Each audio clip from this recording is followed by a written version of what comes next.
Harold and the Purple Crayon by Crockett Johnson.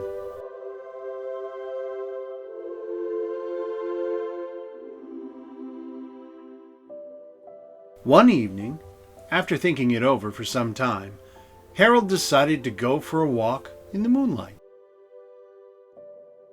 There wasn't any moon, and Harold needed a moon for a walk in the moonlight, and he needed something to walk on.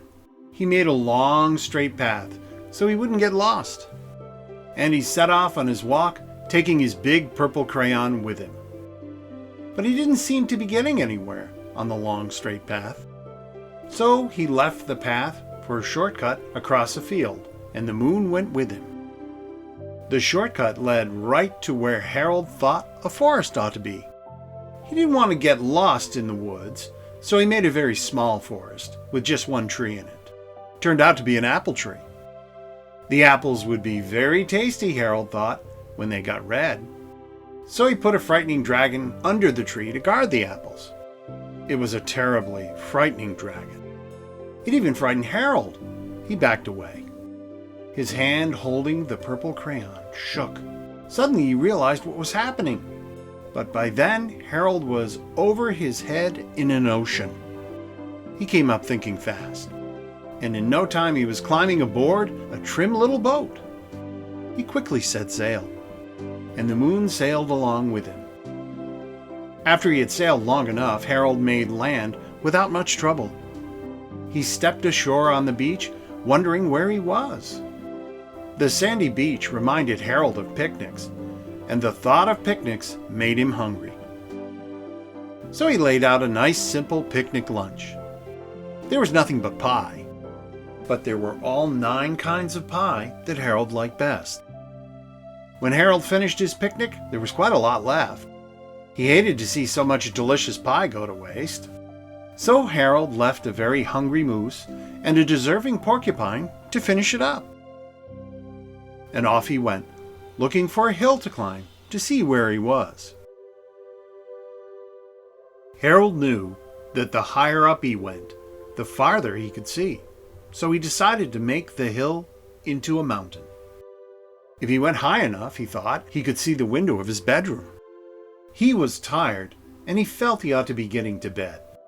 He hoped he could see his bedroom window from the top of the mountain, but as he looked down over the other side, he slipped.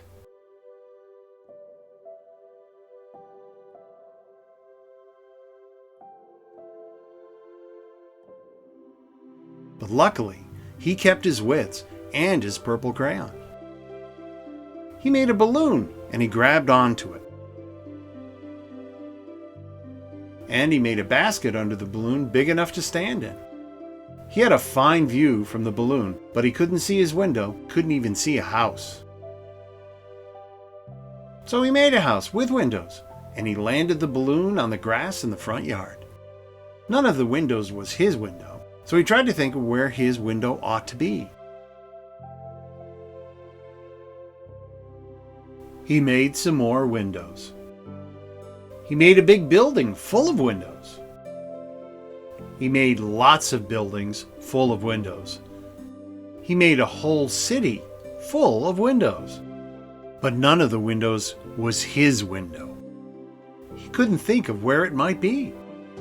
He decided to ask a policeman. The policeman pointed the way Harold was going anyway, but Harold thanked him. And he walked along with the moon, wishing he was in his room and in bed. Then suddenly Harold remembered. He remembered where his bedroom window was when there was a moon. It was always right around the moon. And then Harold made his bed. He got in it and drew up the covers. The purple crayon dropped on the floor, and Harold dropped off to sleep.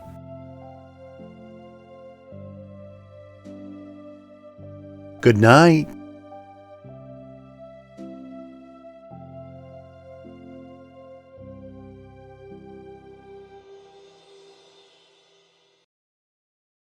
Only Princess.